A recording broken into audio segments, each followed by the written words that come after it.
EPS 95 pension धारकों के साथ इस केंद्र सरकार के द्वारा 2023 के अंदर बहुत ही बड़ा वृद्ध पेंशन धारकों के साथ धोखा किया गया है। नमस्कार, प्रकाश नेटवर्क चैनल के एक और नए लेटेस्ट अपडेट में आप सभी का एक बार फिर से स्वागत है। पहले तो आप सभी को हैप्पी न्यू ईयर। उम्मीद करता हूं आपका ये साल बहुत ही अच्छा जाए और पेंशनर्स की हर एक मांग है वो पूरी हो। लेकिन अब बात करने वाला हूं 2023 के अंदर जिस प्रकार पेंशनर्स का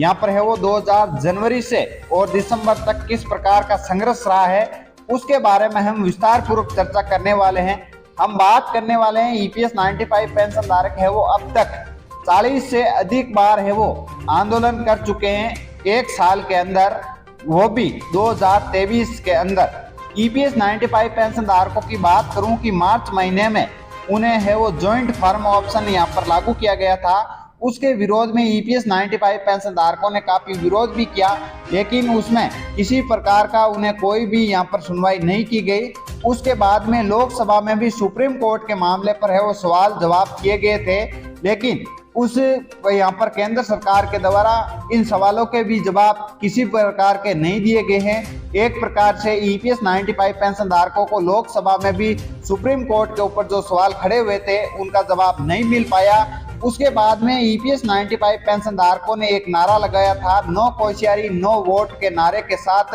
सभी सांसदों को है उच्च पेंशन और सर्कुलर जारी किया गया था। उसको लेकर जारी एक यहाँ पर ज्ञापन सौंपा था। उस सभी सांसदों को ज्ञापन सौंपने के बाद भी उसके दौरान नो कोश्यारी नो वोट के नारे के साथ ये ज्ञापन देने के दौरान भी ईपीएस पेंशन धारकों के साथ सुप्रीम कोर्ट के जो आदेश थे उन आदेशों को लागू नहीं किया गया था। और मार्च के अंदर आते आते रास्ता रोको आंदोलन भी यहाँ पर है वो ईपीएस 95 पेंशन धारकों के द्वारा किया गया था। जिस प्रकार देश के सभी राज्यों में ये पेंशनर्स के द्वारा ये आंदोलन किया गया था और ये आंदोलन रास्ता रोको आंदोलन बहुत ही अच्छी तरीके से आंदोलन चला था। और उसी के दौरान सरकार ने आश्वासित किया गया था कि आपकी जो मांगे हैं वो मांगे हम है वो जल्दी ही पूरा करेंगे। उसके बाद में इस साल में श्रम मंत्री श्री भूपेंद्र जी यादव के द्वारा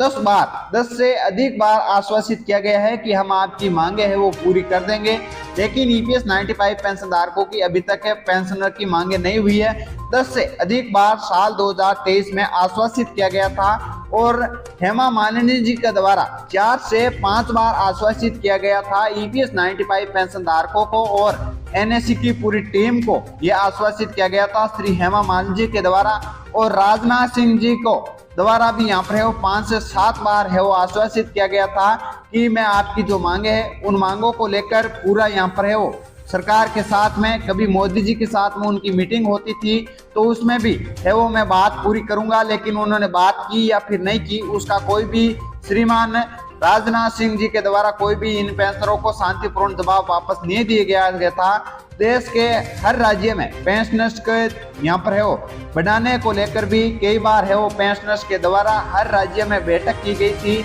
और इस पेंशन को बढ़ाने के लिए हर राज्य में पेंशन बढ़ाने के लिए जो मीटिंग की गई थी एनएससी की पूरी टीम, और इसमें काफी यहाँ पर है वो राजनेता भी शामिल हुए थे और 2 से अधिक बार यहाँ पर है वो जंतर मंतर पर आश्वासन अनशन आंदोलन भी चला। जब यहाँ पर दिसंबर महीने में ये आश्वासन चला, उससे पहले जब पेंशनर्स के द्वारा एक बार फिर से कर्मिक अनशन शुरू किया था, उसी के दौरान पेंशनर्स और कमांडर अशोक राव जी और यहाँ पर वीरेंद्र सिंह जी रजावत को पुलिस के भारी बल द्वारा उनको वहां से है वो दिल्ली से पुलिस के द्वारा उठा लिया गया और हरियाणा के किसी लोकल पुलिस स्टेशन में ले जाकर उन्हें बंद कर दिया गया था। उसी के दौरान पेंशनर्स में काफी रोष दिखाई दिया और उसके बाद में पेंशनर्स ने 7 दिसंबर 2023 तक आते आते उन्होंने जंतर मंतर पर और रामलीला मैदान में बहुत ही बड़ा आंदोलन किया था। और जंतर मंतर पर श्रृंखला अनशन आंदोलन यानी कि कर्मिक अनशन है वो हर राज्य से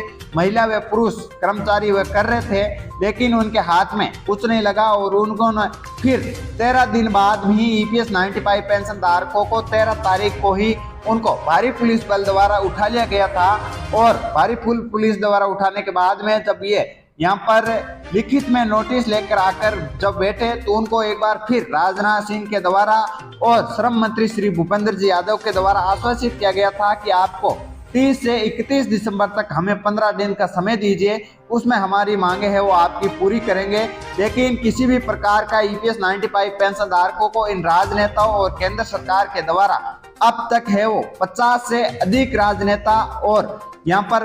200 से अधिक सांसदों के द्वारा ये आश्वासन मिल चुका है। लेकिन पेंशनर्स की है वो ये 2023 के अंदर भी किसी प्रकार की कोई भी सुनवाई नहीं की गई थी। लेकिन खबर ऐसी भी आ रही थी कि 30 दिसंबर शाम होते होते पेंशनर्स की मांगे है वो उनको मांगों को लेकर श्रम मंत्री श्री भूपेंद्र यादव कुछ अच्छी खबर लेकर आएंगे। लेकिन किसी भी प्रकार की कोई भी अच्छी खबर लेकर नहीं आए तो ये ईपीएस 95 पेंशन धारकों के साथ बहुत ही बड़ा धोखा हुआ, एक प्रकार से जुमला हुआ। और ईपीएस 95 पेंशन धारक अब क्या करेंगे या नहीं करेंगे, या फिर जो आगे चुनाव आ रहे हैं उस चुनाव का बहिष्कार करेंगे या फिर ऐसे ही आश्वासित लेते रहेंगे, आप हमें कमेंट बॉक्स में जरूर बताइए। तो दोस्तों ये पूरे साल का जो आपको मैंने पेंशनर्स के साथ किस प्रकार से धोखाधड़ी की गई थी, कभी उनको मार्च महीने में जॉइंट ऑप्शन का फार्म दिया गया, हायर पेंशन के फार्म की डेट लगातार बढ़ा दी गई थी, उन्हें किसी भी प्रकार का कोई भी आंदोलन नहीं करने दिया गया था। जब इस साल के अंत तक किसी भी प्रकार का सरकार के पास कोई भी प्रावधान नहीं था या फिर कोई भी ऐसी योजना लाने के लिए नहीं थी,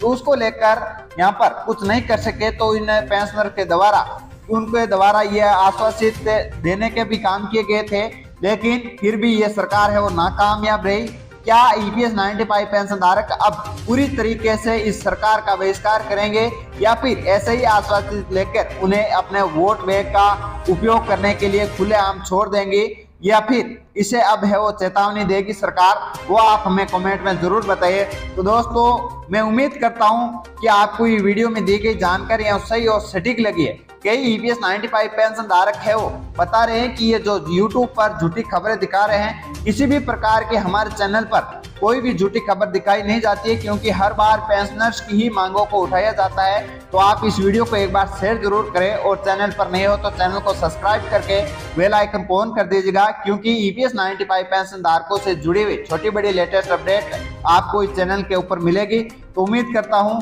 कि मिलते हैं एक नए साल और नई उम्मीद के साथ, और नई साल की हार्दिक शुभकामनाएं। मिलते हैं एक नई वीडियो के साथ, तब तक के लिए जय हिंद, जय भारत, वंदे मातरम।